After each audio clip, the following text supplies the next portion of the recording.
26 September 1983. The Cold War had reached one of its most dangerous moments. Just 3 weeks earlier, the Soviet Union had shot down Korean Airlines Flight 007 after it accidentally entered Soviet airspace, killing all 269 people on board. Tensions between the United States and the Soviet Union were at their highest level in years. Politicians feared war, military commanders prepared for the worst, and millions of people around the world had no idea how close humanity was to nuclear catastrophe. Just after midnight, inside a heavily guarded underground military bunker known as Serpukhov 15, located near Moscow, Soviet officers quietly monitored the country's early warning satellite network. Their mission was simple but terrifying: detect an American nuclear attack and report it immediately. Then, without warning, the silence shattered. Red lights flashed across the control room. Sirens echoed through the bunker. Large computer screens displayed one terrifying message: missile launch detected.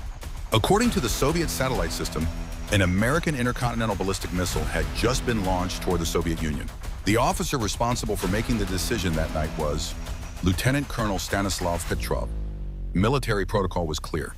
If the warning reached the Kremlin and was believed to be genuine, Soviet leaders would almost certainly authorize an immediate nuclear counterattack. Thousands of nuclear warheads could be launched within minutes, beginning a war that would kill tens of millions of people before sunrise. Then the situation became even worse. The computer suddenly detected a second missile, then a third, a fourth, finally a fifth. Every alarm inside the bunker insisted that nuclear war had already begun. The countdown had started. Petrov had only a few minutes to decide the fate of the world. Most officers would have followed protocol without hesitation. The computers were designed to detect missile launches more accurately than any human observer. But Petrov hesitated. Something about the situation didn't make sense. He had spent years studying American military strategy and understood how nuclear doctrine worked. If the United States truly intended to launch a surprise first strike, they would never fire only 5 missiles. A real attack would involve hundreds of missiles launched simultaneously, overwhelming Soviet defenses before any response could be organized. There was another problem. The Soviet ground radar systems, which should have confirmed the incoming missiles as they crossed the atmosphere, detected absolutely nothing. The only evidence came from the satellite computer itself. Petrov realized he was facing an impossible choice: trust the machine or trust his own instincts.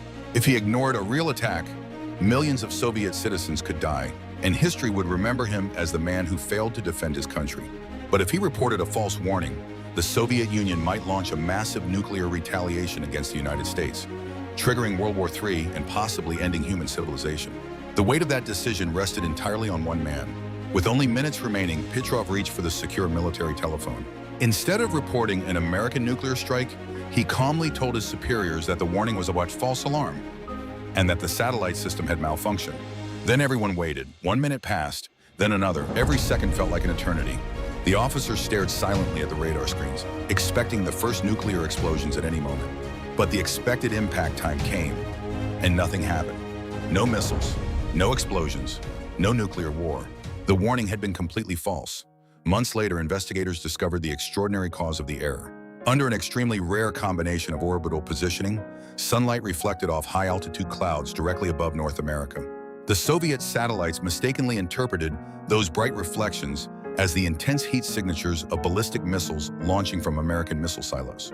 The world's most advanced early warning system had been fooled by sunlight. Stanislav Petrov was never celebrated as a hero by the Soviet government. Acknowledging his actions would have meant admitting that one of the country's most secret and expensive defense systems had failed. He quietly returned to ordinary life, living for decades in a modest apartment, largely forgotten by the world. Only many years later did historians begin to recognize the importance of what happened that night. When asked why he ignored the computers, Petrov gave a simple answer that has become one of history's most powerful quotes: "I was just the right person at the right time." On one quiet September night in 1983, humanity's survival depended not on computers, missiles, or military protocols. It depended on one man who had the courage to believe that even the most advanced machine could be wrong.